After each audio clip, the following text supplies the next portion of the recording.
Session number 2. Thanks very much indeed.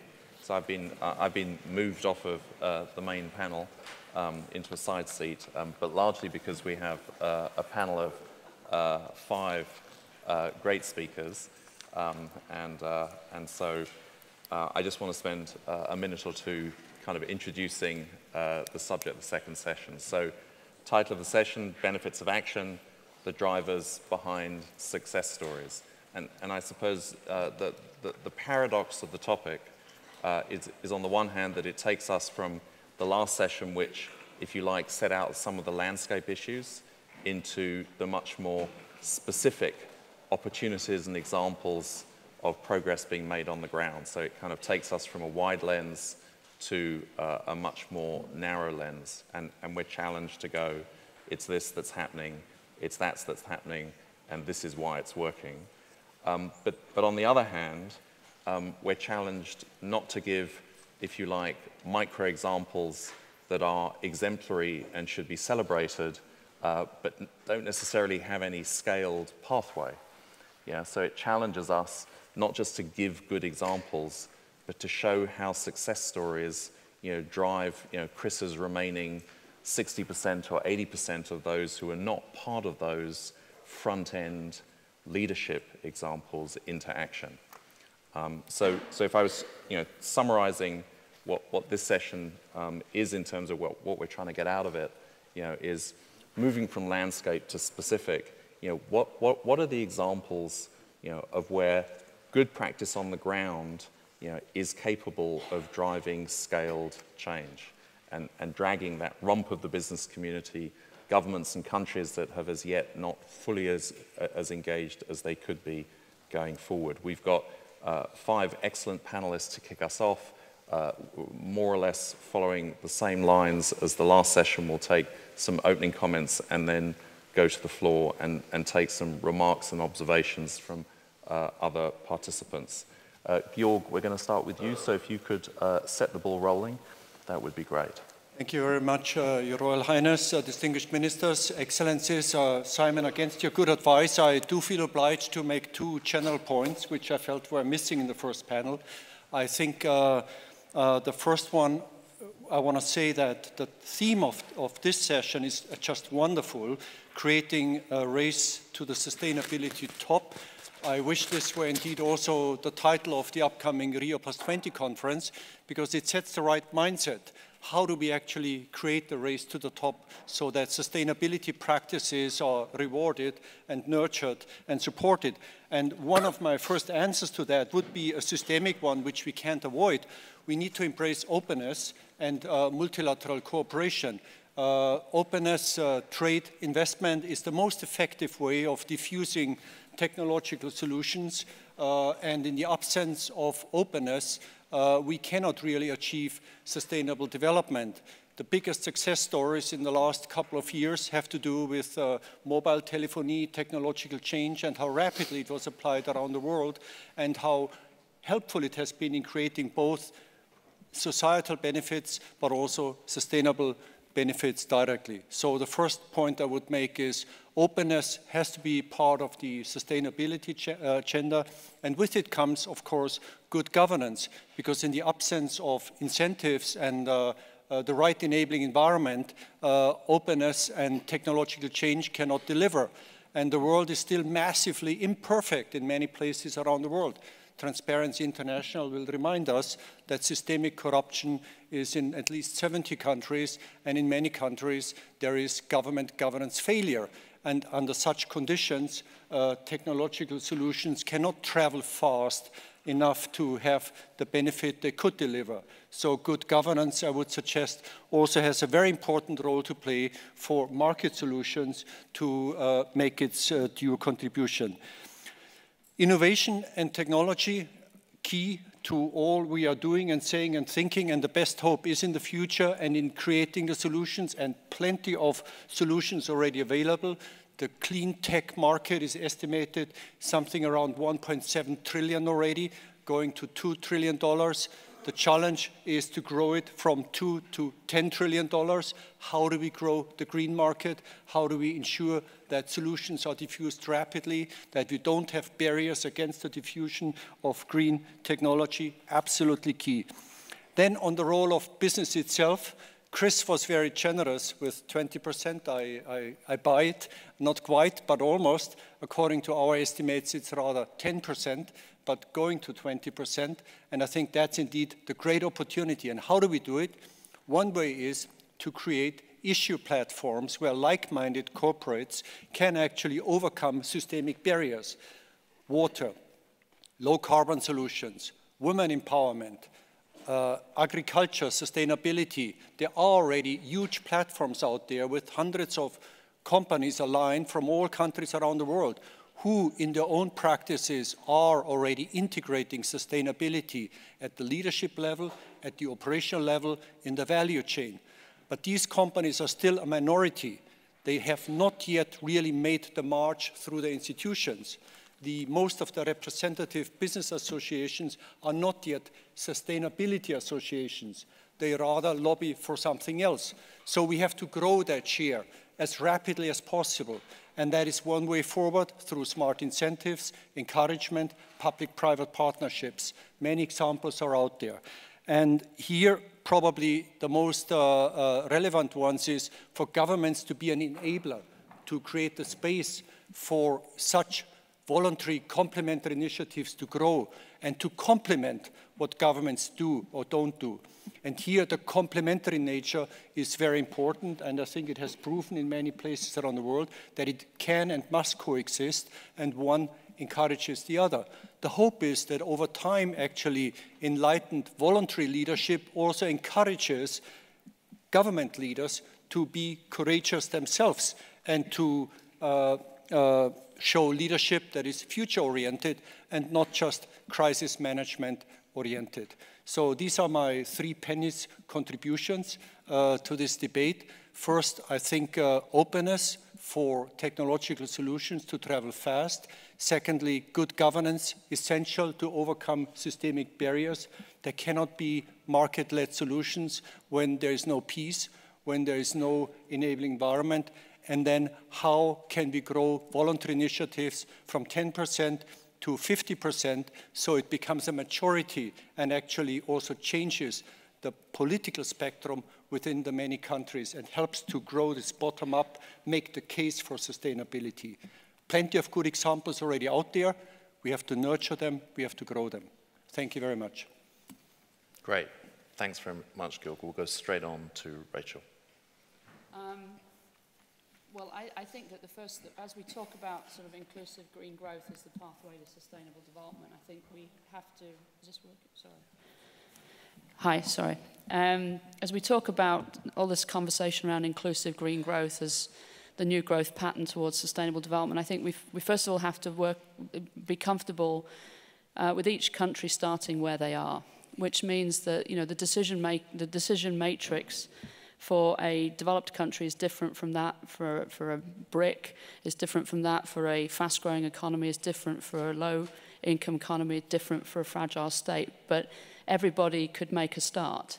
And, you know, I think we have to get comfortable with sort of menus for transition, which means that, you know, there are going to be some suboptimal decisions on the way towards an optimal transition. So, you know, we calculated together with the IMF last year in the preparation for the G20 in Cannes that there are $400 billion worth of fuel subsidies, which if they were removed, would give you, you know, a little bit more to play with. You can either redistribute that within the economy if that's the way you want to go, or you can use that funding for other forms of incentive, for technology, for different forms of safety nets, etc.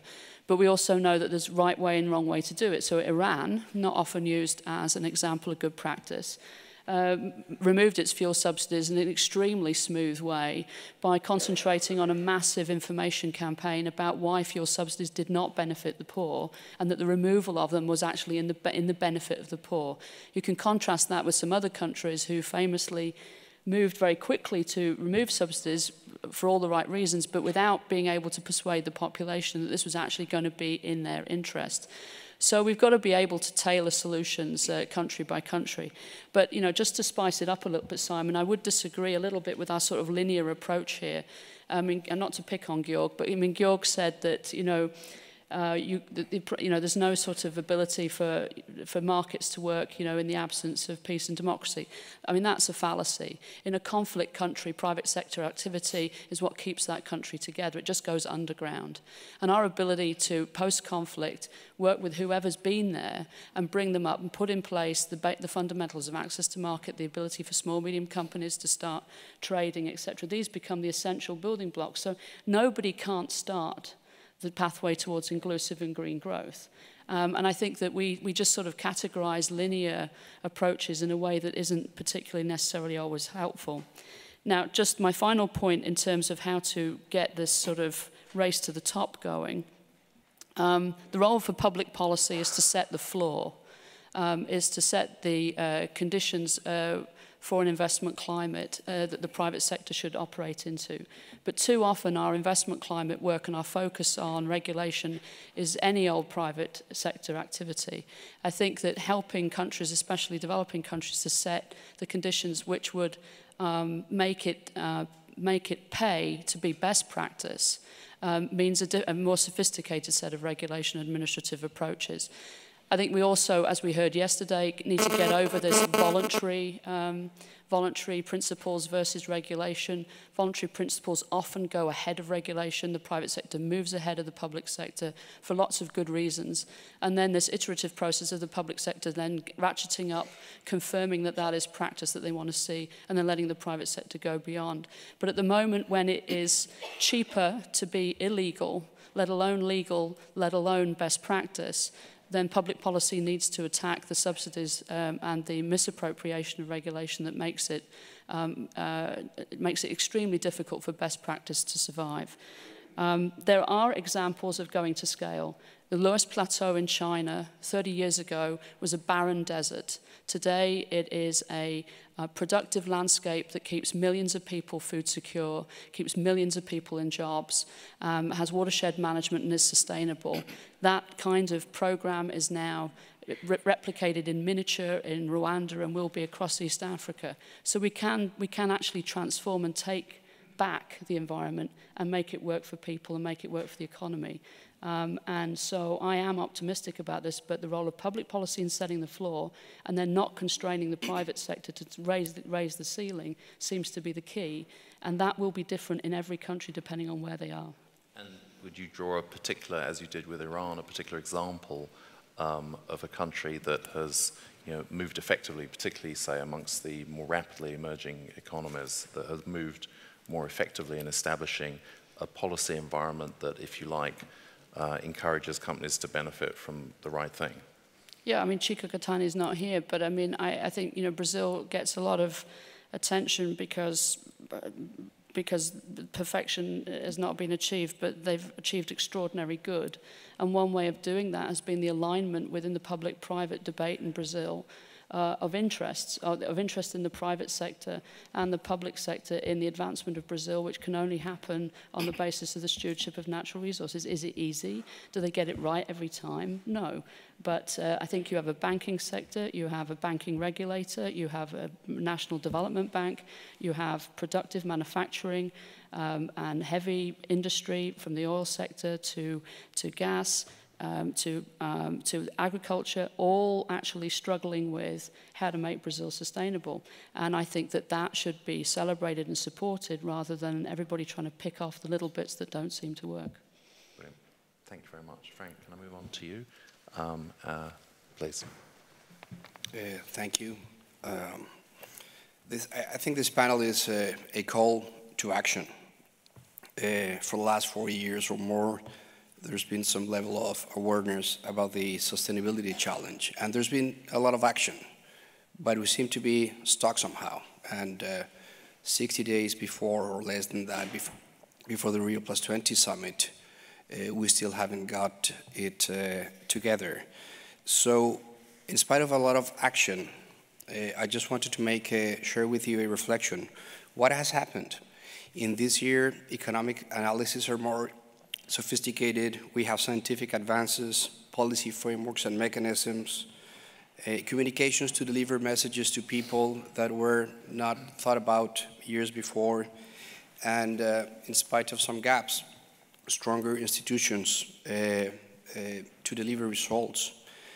So why is it that in spite of all action, we're not there yet? I think it's time for us to ask ourselves, are we really representing the interests of the people we work for? Are we playing the role as leaders that we need to at this stage in time and humanity? Do our actions really represent the values that we speak for?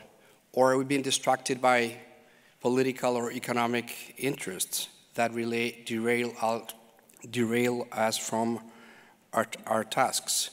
This is a moment of uncertainty, and leadership is about enabling others to achieve their purpose under conditions of uncertainty. So we need to lead people into the unknown, because people do the best they can with the conditions that they have. And sustainability entails adopting change and adapting to change. As leaders, we must show the way to our communities as to which values to maintain, which ones to change, which ones have to be eliminated, and which ones need to be included.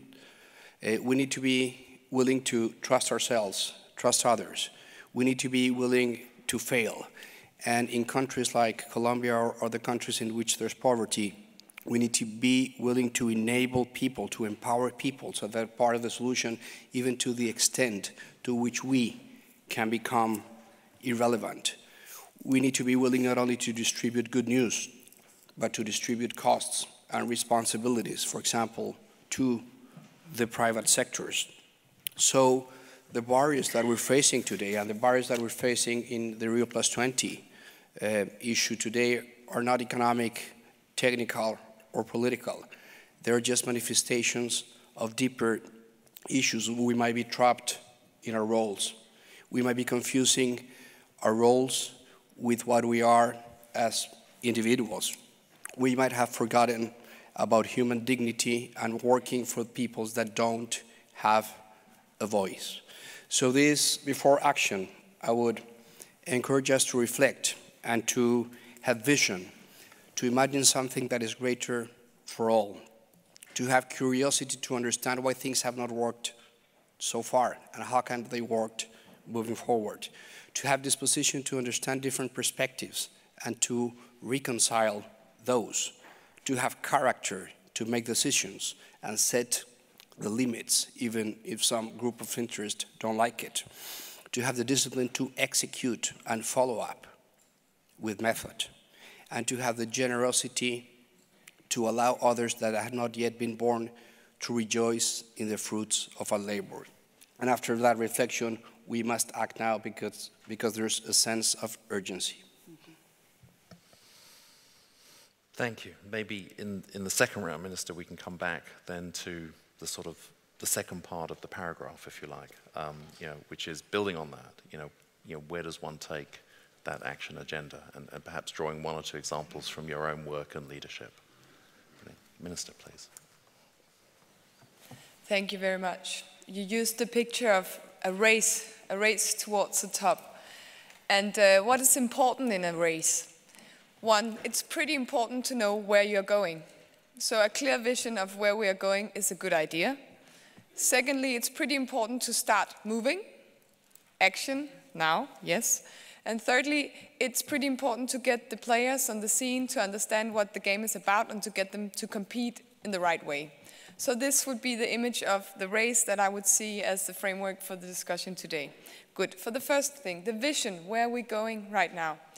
Actually, when I talk to a lot of people which have been doing it lately, we are starting to have the same vision of the end target. Call it whatever you like. Call it inclusive green economy, inclusive green growth, sustainable development. it is a clear understanding that the 3 pillars of sustainability, environment, social, and economic, cannot be taken apart. They are not pillars, they are a DNA that's twisted together. If you lose one, you lose the others, or the problems come back to you. So as Minister for the Environment, I think we need to change environment policies from being fighting against the economic forces, trying to limit damage, to actually work with the economic forces and realize that development, eradication of poverty and economic growth is only possible if we make this transition to a new economy. Why? Because the brown economy, the present economy, well, I don't need to say more about that. You told me not to go into analysis. I think we all know that we're going to hit the wall pretty fast. We'll be going out of the track with a race. We will just hit the fence if we continue with brown economy. So we need to move towards green economy. So how do we get people to move? We do that with goals, with targets and actions underneath the goals. I'm completely aware we cannot have one size fits all, but we need to start setting some targets in different contexts. So we could set some targets in my country as a developed countries. We could set different targets in other countries to spur that we start moving towards this vision. I think that would be the least that we should expect for Rio, that we have a common vision, we have goals, and we start a process where we set targets so that we all start moving. Thirdly, we have to set the targets on some areas, because otherwise we will keep moving in this semantic area where we say, oh, is it sustainable development or is it inclusive green economy? No, let's get down into substance. So what are we talking about right now when we are talking about the problems? We are talking about energy, access to energy, access to the right kind of sustainable energy. We're talking about water, that we all need water for survival, for production, for agriculture. We're talking about oceans. We're talking about we live off these oceans. We all share them. We're talking about the land that we share and the ecosystems on the land. And we're talking about resources and waste. This is 5 areas that we all share, that we all have the same problems with, and that we need to set targets within those 5 areas.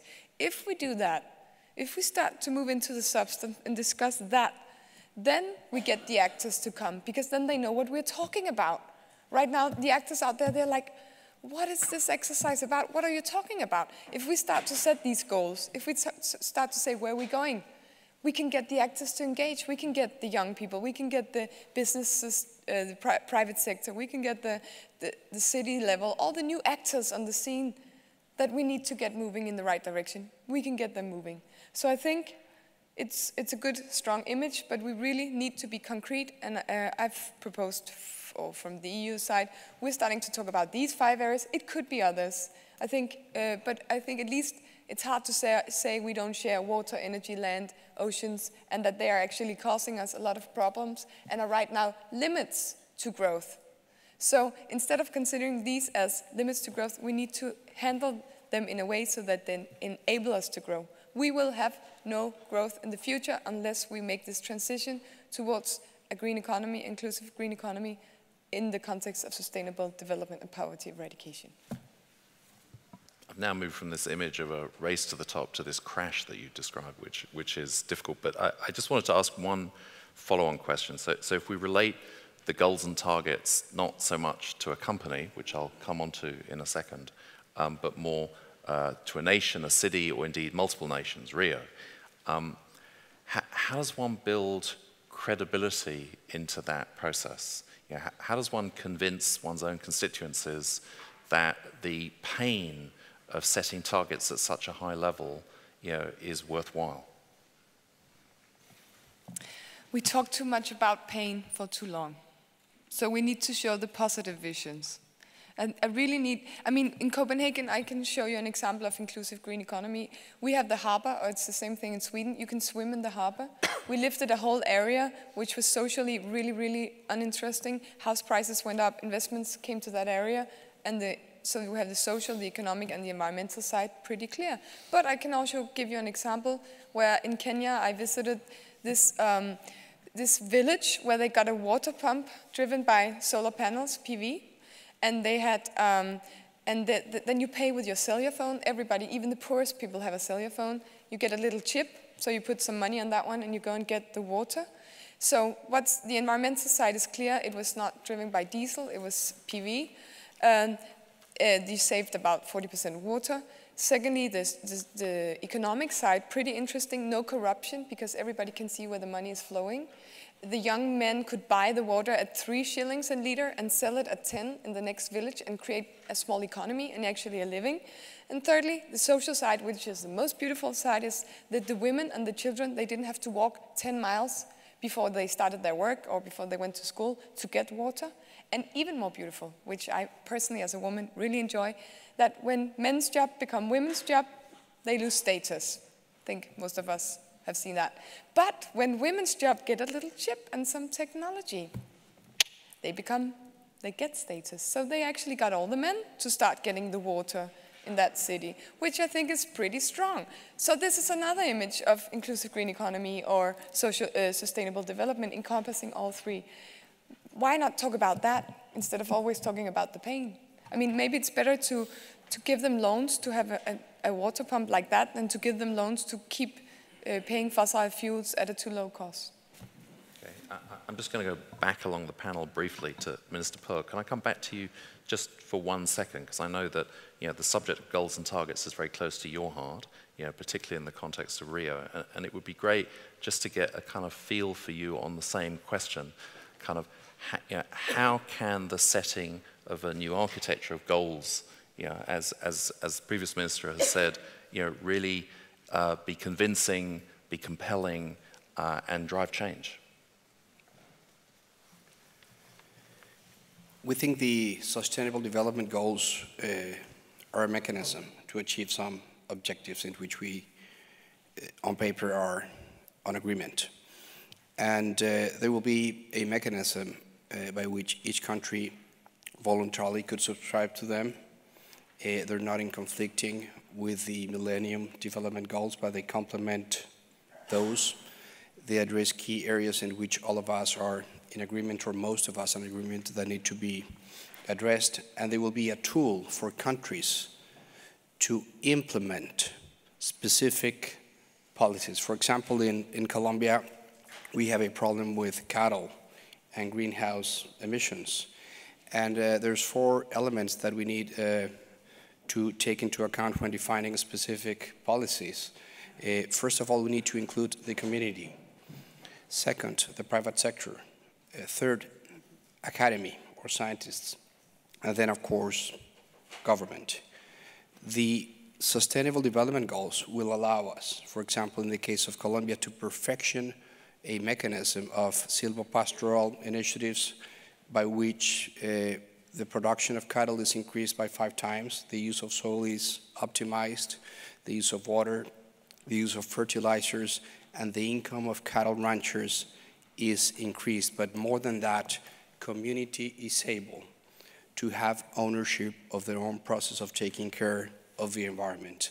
So the Sustainable Development Goals are overarching mechanism that each country will, by its own means, as Rachel said, will have to detail according to its own reality, because there is not a cookie-cutter approach. But we need goals, because what is not measured cannot be improved. Great. Mr. Persson, just bear with me for 2 seconds longer, if you will. Well, I know, Simon, I just wanted to bring you in from the OECD, and just, you've heard a series of stories here, all very upside, very positive, quite rightly so. Help us understand through the work that the OECD has been doing on green economy, the cost-benefit sort of story that you've worked on now extensively. Is what you're hearing from the panel matching what your analytics is telling you, or if not, in what ways? Well, we're an evidence-based organisation, so... Is your button on? We're an evidence-based organisation, Simon, and we live in the realms of the dismal science. And so everything which is measurable today, which is the old economy, and the things that we have valued, as distinct from the things we haven't, will tell you that change is costly. And so I'd say that it's very important in all of this to be quite upfront and honest about the costs, but also to match them with the benefits that we know that are there in some cases. And I mean, let's not get away from this. The principal costs are in moving out of the status quo. It's that a dynamic of change is hard to initiate, and just having a goal and telling people that it's good for them, I don't think is going to be enough. You do need to look at where the costs are. Now, in some cases, those are distributional costs, which you can have schemes for undoing. Several of you have mentioned fossil fuels. Okay, you remove the subsidy for fossil fuels on the consumption side, you can find ways of redistributing that money backwards. There will be some losers, but you can protect a lot of people. But you can't protect everybody. On the production side, I mean, OECD economies are burdened with trillions of dollars of physical capital, which hasn't yet been written off, and the owners of that are going to fight you if you decide to devalue it. If you own resources in the ground from which you can extract rents, they're not going to sit back. They're going to lobby to maintain the value. So it is, I think we need to be realistic about this, and we need to be plotting a course that can move us out of the status quo to try to minimize the costs, and also match them and put the benefits alongside. Now, the benefits, we've done some interesting work on benefits. And yeah, just to take the climate one, go through to 2050, try to aim for 450 parts per million, use first best policies, and we reckon that the rate of growth would be 0.2 percentage points per annum less than it would otherwise be. So the world's economy would still quadruple. But we almost certainly understate the benefits, because we know that in many developing countries, the cost-benefit ratio is 10 times the benefits for removing particulate from air. So there are health benefits. Similarly, with respect to water, sanitation, very significant benefits. They're not always being pulled together in the right place. So I'm one for being reasonably hard-headed about this. I don't like, I have to say, race to the top, because the truth is the race is starting from every country starting from a different point, and the costs and the benefits are all different. But I don't think we help anybody by not encouraging them to look in a very cold, clear way at what those are, and you have to pick your path through them. There are better paths and not so good paths. Somebody mentioned at the back here, you know, handing out free permits, for instance, if you are running an emissions permit system. This actually hands a huge gift to the very people that you want to change. So you need to look at the techniques. But I mean, I think goals, that's fine. You need to know where you're going, but you also need to be very clear about the cost and benefits. You can't avoid that. Great, but not so dismal after all. I mean, a lot of upside in what you're describing. Thank you.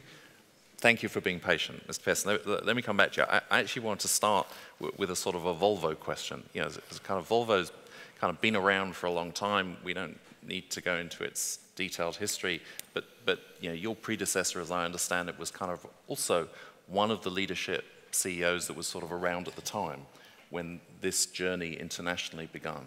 Yeah, and at that point, Volvo was talking about mobility and environment. You know, you were already in that discussion. And I guess I'm curious to know, in the light of a lot of these points that have been made, you know, has that context really changed? You know, do you see a land change in the conversation, or, you know, are we sort of pottering along having similar discussions at this point?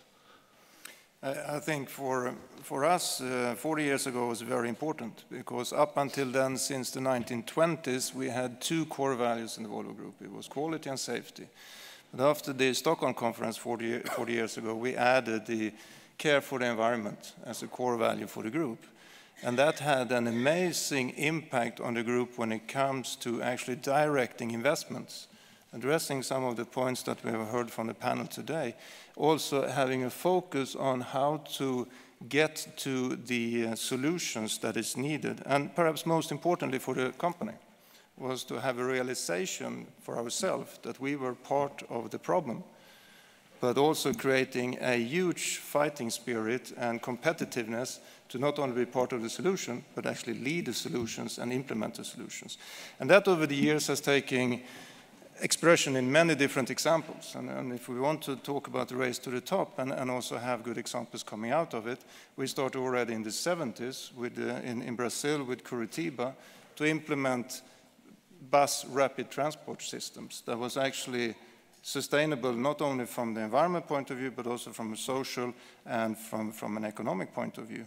A few years ago, we decided to invest quite a lot of money in our Ghent factory to make it CO2 neutral, to show that you actually can get CO2 neutral production facilities in assembly of the trucks. And we did it, and coming back to Simon's comments, we actually got a very good payback of it. It was a huge investment, we got a good payback, and we showed not only our employees, but also the society that we were living in Ghent, that you can actually do that if you put your targets and goals and focus onto it.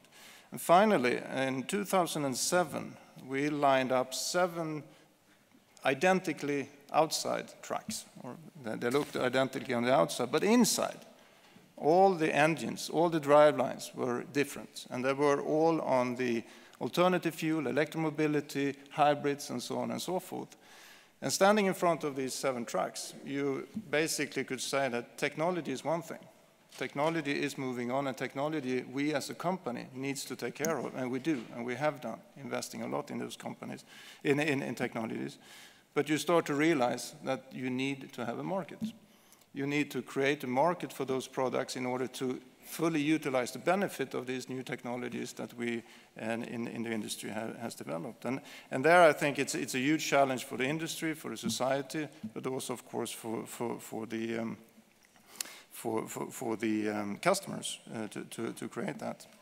And in order to really further emphasize how important we believe this is in a corporation, we have changed this year our vision to now become a world leader in sustainable transportation. And we actually then follow the real definition of sustainability. And we also have joined the WWF Climate Savers Program in order to take commitments and really showing that the vision that we have and the mission that we have is not only words on the PowerPoint, but we actually translate it into hard fact and hardcore investments, and that is then driving this, because we believe this will be a competitive advantage going forward, and that's also very important. Coming back to your point there, it's what is now needed in order to practically move this forward, and I think one thing we have been talking about was the smart incentives last time. I think that in order to create economically viable markets that have the size that makes it economically producible, we need incentives, and we need them initially to get things going. I think that, but I have to be smart and rightly. Something that we as a global company are missing, and we really want to focus on, and especially in this forum, is harmonization on the legislation and the standards in order to create the volume that is needed for us to produce this new technology on a broad scale and then get a full impact and potential out of it. I talked about that we need to get all the 3 actors together, society, industry, and customers. And in order to do that, we need also to have help in focus R&D efforts. We are taking on, and that's our responsibility, our investments to take the technology as far as our products concerned, but to binding this together with efficient transport systems. That's something that we need to have really hard focused and clear R&D activities in order to make. And finally, we have to have something in our transport system in the tanks. Might it be electricity, might it be alternative fuel, biofuel, biogas, or whatever. And in order to get that to work in a practical way, we need investments in distribution and production of these renewable fuels. So I think in all, it has happened a huge amount over the last 40 years, both for us as a company and in society. There are millions and millions of good examples, which I see when I travel around the world. And I just think that we really need to have a clear-cut focus on the big drivers and the big changes that we have. Then, of course, I represent a small part of what you as ministers and delegates need to take care of. But for us, of course, the transport system and the transporting of people is a little bit of the lifeblood in the society. Thank you. Fantastic. Thank you. Let me open it out to the floor. and perhaps take a few additional remarks and comments. Yes, please, let's start with you, Minister. Thank you. I felt I should also have a contribution on creating a race to sustainability. I think as politicians, as government, we've got a responsibility that we create an environment that is conducive to encourage communities to do things from themselves so that they take charge of their own lives through the projects that we can do. And with those projects, you find that you don't just come and, and say, I've got a project, here's a project. It comes by engaging the communities. You find that they will sort of indicate, you find that they know what they want. And when you develop from there, they develop ownership of the project, and the project becomes very sustainable. I will give an example of one of our projects that we are doing on working for water, that deals with alien invasive species. And I know it's becoming a problem not only in South Africa, but the whole of Africa. The rivers are drying up, and also the fields, when you plant, these plants come in, the lakes and the rivers are covered with these alien invasive species. So with that type of a project, you are assisting the community to, to protect the biodiversity. The rivers will run again when you are cleaning up the rivers. But those alien invasive species, you do something out of them. You are giving them skills. They do, for instance, carpentry. They'll be doing desks, tables, and other things. They even do, some of them are even medicinal. I'm talking of projects that we are doing already in the country, that now we've got a section that is doing medicine that is proved by the medical world that they do work those medicines. Now, you are giving them, you are empowering them as they are cleaning. Others are becoming carpenters, others are becoming producers of others. But on the other hand, you are developing entrepreneurs. Some now, we encourage them that they own those businesses, and then they enter into the business world. So that's how the project becomes sustainable. That's how you are scaling them, encouraging them, eradicating poverty. So I'm just giving one of the programs that it really was Adopt a River, that we are targeting women. They adopt a river. We teach them basic skills of water testing. They research themselves why is this river polluted. And they start to say it's because of 1, 2, 3. The municipality is not collecting waste, so-and-so is not doing this, and they keep it clean. But they don't end up there. They use the water for food security.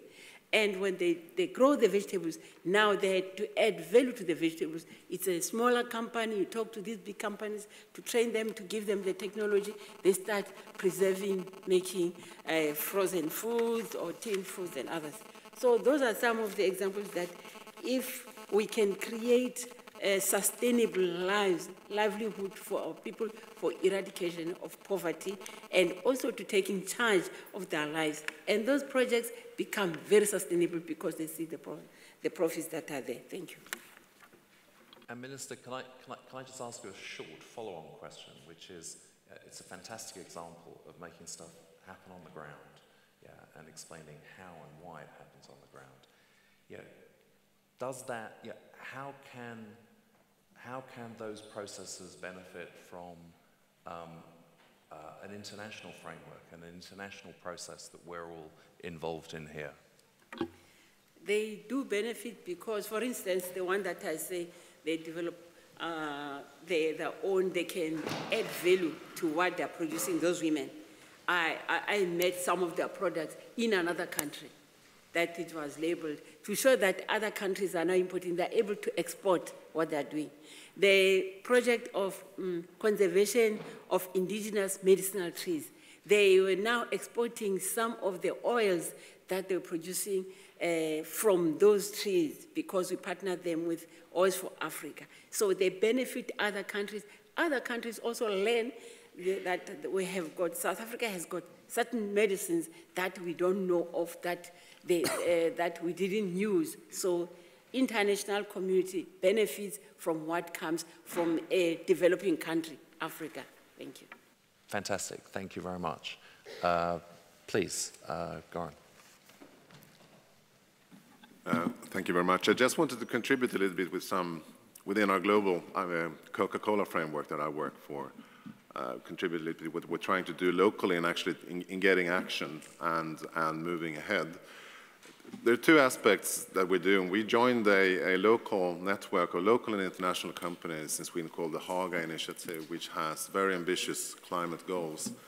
The overall goal for the Haga Initiative is to reduce, for the members, this carbon footprint by 40% to 2020. Actually, locally, we set ourselves a target of 80%, and from our starting point, we already reduced our carbon footprint with 35% since 2004.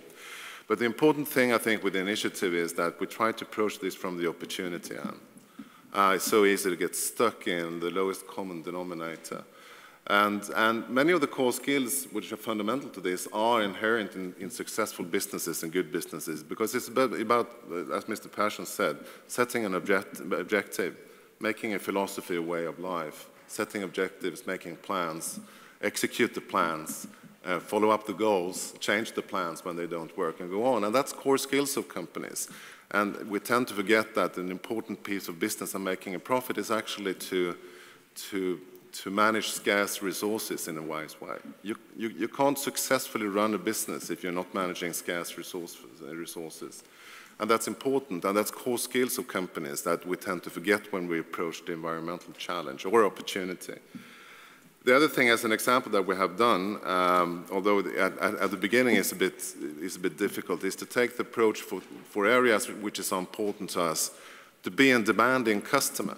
We have set ourselves that, as for everyone, fossil fuel is going to be is a finite resource. We need to proactively move away from it. The same goes with plastics. We're now into 25% in part of our bottles. Actually PET that comes from renewable sources. So that means that renewables is an important quality aspect when we buy services or when we buy raw materials, as we do with any other input to our production. And thus we're now today in our transportation up to 80% in renewable fuels. And we continue to push there. Demand drove actually gasoline stations in our neighborhood together with other companies that are located in the same sites as us, who now help us sell rapeseed oil-based biodiesel. So we're strong believers in demand-driven environmental issues, being demanding customers. Finally, on that subject, where governments can help in this race also is, as was already said, harmonized rules across countries, but also at times very selectively help subsidize new areas just in order to help them gain scale. And when scale is there, business should manage it themselves. And you almost took the last question I was going to ask you kind of away from me, which relates to government, but it was a question more about Rio, which is not so much a standard-setting process in the sense that you're meaning it, which is how can that process not just help a leadership company such as Coca-Cola, but help to bring the rest of the sector into play? The kind of the Chris question from the first, from the first round. It's absolutely crucial that leadership companies kind of show how to do it, and that involves all kinds of pieces for Coke as it does for many others. But how can Rio bring the rest into play is really the big question. One, I think, is just by being an example and try to tell about what we're doing, helping understand that it's not rocket science. The other thing, actually, I believe is, again, by commonly together with other business and being inspirational in that sense, being demanding customers in terms of the input to what we do, is actually an example that actually can help get critical mass on it. Because it's always a question of getting critical mass of everything you want to do. So that could be two examples. Okay, brilliant, thank you. I'm going to take two more questions, or two more comments. Ms. Greenspan? Yes, thank you very much. I wanted to bring emphasis in 2 points that are not only in expanding markets or getting prices right, but also the possibility of changing behavior through social programs. And I think that India and Brazil have very good examples of how to do that. For example, in Brazil, you have the whole program of conditional cash transfers that have been developed to what they call green bolsa verde. So they are changing behavior of the farmers by giving them cash transfers according to certain sets of behavior with respect to agriculture, land, etc.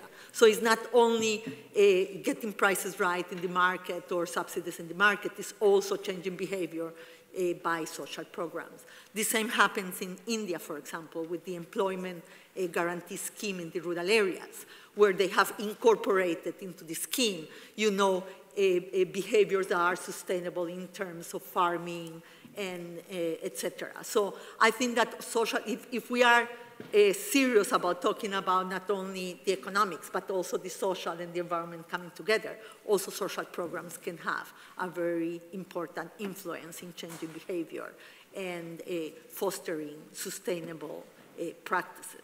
My second point is with respect to governance, because I think that that was a point that was made, and I think that is essential. And it's true that we need the legal and the regulations, etc. But we have to understand also that to help developing countries to have the right governance, the right government framework, we will need also to make different institutional arrangements for sustainable development. We don't have the institutions in the present governments many times to really take the agenda of sustainable development forward. So we will need to invest in institutional arrangements, in capacity building, in knowledge and exchange platforms for them to learn how to have the right policy framework and foster, sustainable development. So can I just, without going too deeply because of time limitations, kind of push you slightly? I mean, that's, capacity development, governance arrangements. I mean, boil that into something that a normal bloke understands. Give an example or something. Let me give you the example of Kenya, okay? We started with Kenya in the discussion on their planning processes to incorporate sustainable development goals and objectives. And we developed there an institution for sustainable energy because they didn't have anything for sustainable energy. There was nobody that knew how to do that. There was no map for what was the potential for sustainable energy in the country, et cetera, et cetera. What happens now is that they have a geothermal institution that is fostering geothermal energy, and the World Bank is coming, IFC is coming now to scale up the investment. The regulations are there, the institutions are there, they have the public servants that know how to do it and what to do, and now the private sector can come into that framework and scale up the investment for wind and geothermal that they didn't have before. Brilliant. Thank you very much indeed. Final point, please, Ms. Esperance. Thank you. I'm Matilda. I'm a parliamentarian for the Social Democrats and also chairman on the Committee on Environment and Agriculture in Parliament. Thank you for good, interesting points making here. I would like to add a few things. I think we all agree that we've got common but different responsibilities. I also think that all of us sitting here, we have our own homework to do. I think if we look upon ourselves, we know that we could have done more than we're doing today.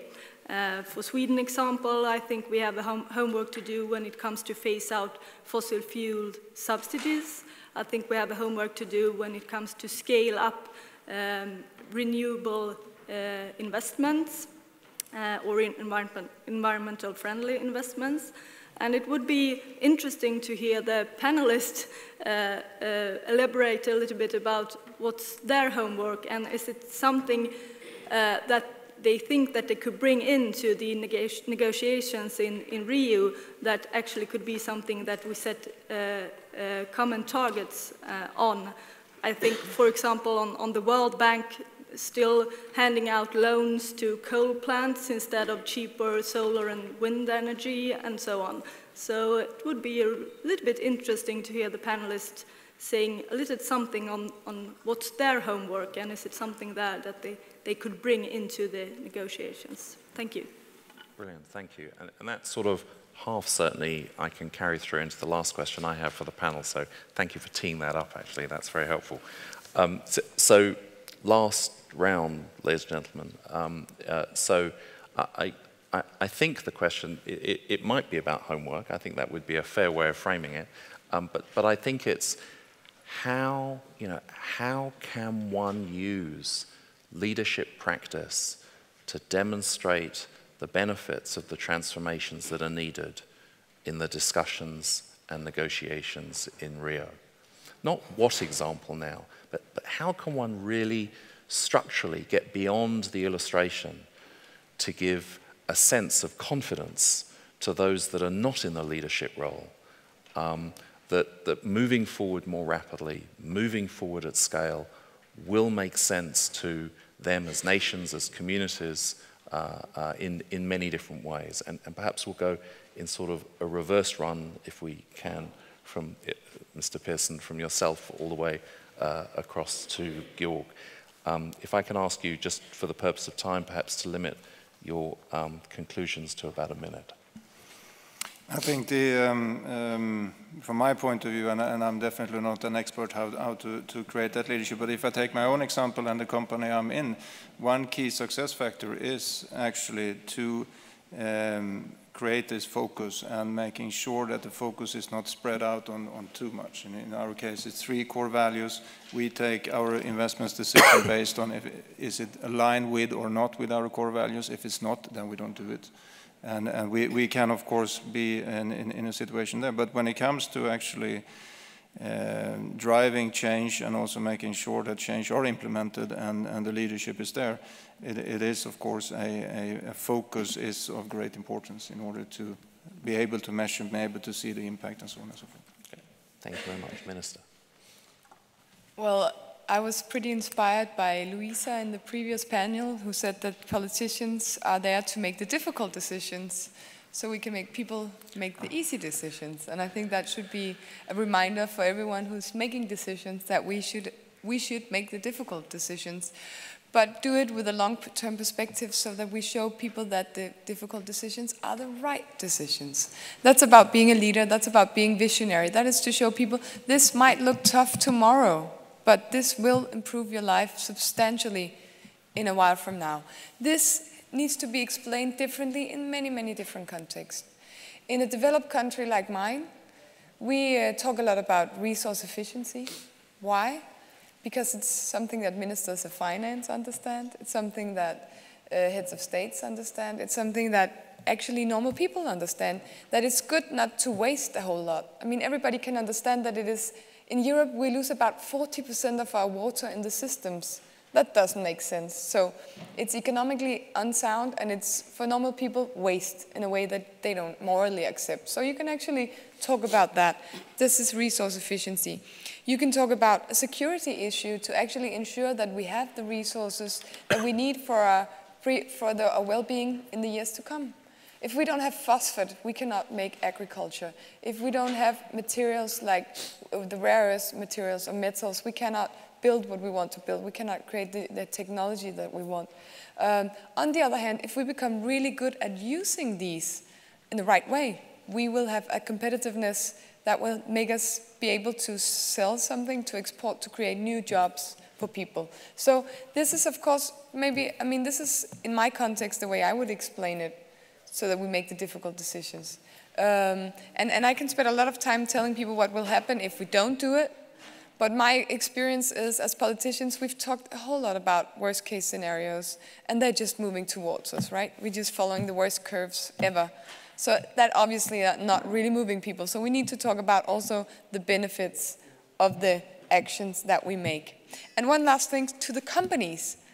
You need to get environment all the way into your business model, because it's good to come some of the way and to help society, but you need to get it into your business model. For instance, I'm pretty shocked that some of the largest windmill producers in the world are not thinking about their windmills as assets. They should hold on to the resources and not sell a windmill, but maybe sell sustainable energy 20 years from now, so that they can bring the windmill back, take all their materials apart, use them again for a new and cleverer windmill in the next generation. I think car producers could do the same thing. Why not sell the function of transport instead of selling a car? You need the materials in some years from now, looking at resource prices. So I think companies need to get environment all the way into the business model and not just eliminate waste, but actually think about that they, from the design of their products, need to rethink how they can conserve the materials and not pollute them, but get them used in a way so that they can be reused again and again. So that's, to quote the Chinese minister Wen Jiabao, who said, a circular economy. And this is really to get environment into the hearts of economic policies, but also into the hearts of business models. Sorry, it was a little long. Thank you very much. Just fine. Mr. Pearl. In our case, the challenge is different because, unfortunately, and to our shame, about 30 or 35% of the Colombian population are poor. So what we want collectively is to change people's conduct. But we cannot treat people that are striving to survive in the same way of those that, for example, belong to large companies in the private sector. So for the first group, which it's our priority, of course, we need to create a set of incentives so that they have the willingness to change their conduct, but knowing that they will be better off. So these projects need to not only include environmental goals, but also have the primary goal of decreasing poverty. As we select those projects, it's important for us, and what has worked is to select projects that have larger impact and they're easy to implement. They might not be the priorities, but we need to set examples and build credibility. As communities gather together around projects that have credibility, other communities might want to come in. And as for the private sector, then we have to take tough decisions and ask the private sector to really be honest in what entails for them, what is their legacy as business people in countries like Colombia. They need to invest more, they need to put more, so that as a society we're going to be better off. Thank you very much. Rachel. So I've got a couple of points, and I'd like the right of reply as well, so if you don't mind. First of all, I think goals are important in putting a flag in the sand and giving people something to rally around. But I think we have to learn the lesson of the Millennium Development Goals. The Millennium Development Goals did not lift hundreds of millions of people out of poverty since 1990. Sustained economic growth did.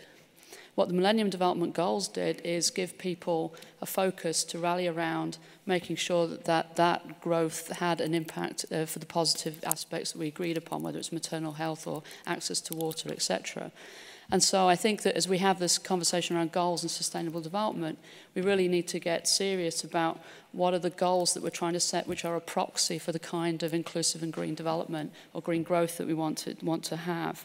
So, and I think we have to be careful, especially as Europeans, because I think we can set a goal over the next 10 years to say that 40% of fish for food should be coming from sustainable aquaculture. But, you know, that would really mean reform of the common fisheries policy as well as the common agriculture policy. So I think, you know, walking our own talk becomes terribly important after 20 years since Rio. The second thing is to go to speed and scale, which I think is what we all want. Institutions do matter. I mean, you've heard from Coca-Cola, you've heard from Volvo, and I was trying to make the same point, which is that there will always be first movers. First movers can set alight competitiveness within their sector, but to help everybody move along, then you need to have regulation. Regulation demands institutions, and it demands a certain kind of governance. And so we can't ignore the fact that we need institutions on the public policy side to be that partner for the private sector. The third thing is let's strike where we've got agreement. You want leadership? Colombia, the UK, others are running national capital accounting alongside their GDP. We've got at least 6 to 10 countries already did it. Why can't 50 countries just stand up in Rio and say we're doing it and we're doing it now? We've been talking about the methodology for 40 years. There are huge technical resources working on a common methodology. Anybody who wants to can stand up in Rio. We'll provide you with the platform. The UK is going to be there as well, and others, and you can join. And at the same time, companies are going to join as well, because there's already a massive movement within the private sector around their own accounting, linked to the need for government to allow for a different set of evidence and a different data set to be in the cabinet room in order to frame budget decisions differently. My homework is to communicate better why we have to work with countries where they are. We've come under attack for occasionally financing coal. In the last 7 years, we've financed $41 billion worth of energy investments, of which less than $3 billion have been for coal. Why? Because for certain countries, their transition to a greener and more inclusive growth demands that they burn coal cleanly in that transition. To not do so means they are making a choice between energy access for all and climate change. And climate change is not, it's not one or the other. It's about development, but development that can be more inclusive and greener. So the latest issue is about Kosovo. So nobody has invested in Kosovo in the last 12 years, any form of energy generation, clean or otherwise. Right? That's a failing of the international community and an indictment of what happens when you don't have institutions, you don't have peace, you don't have prosperity. But if Kosovo is going to have energy access for more people and therefore guarantee the kinds of peace and prosperity that we invested so much in the 90s to begin to achieve, then we have to provide energy. Well, the gas from Russia is not going to arrive for 10 years. There's nothing else coming in. The hydro is not there. And climate change makes hydro in the Western Balkans even more difficult. Yes, there is opportunity for wind and there is opportunity for solar, but it's not load-bearing. And Kosovo and Serbia sit on massive amounts of filthy lignite. So the question is, can we burn that lignite cleanly? The least worst option.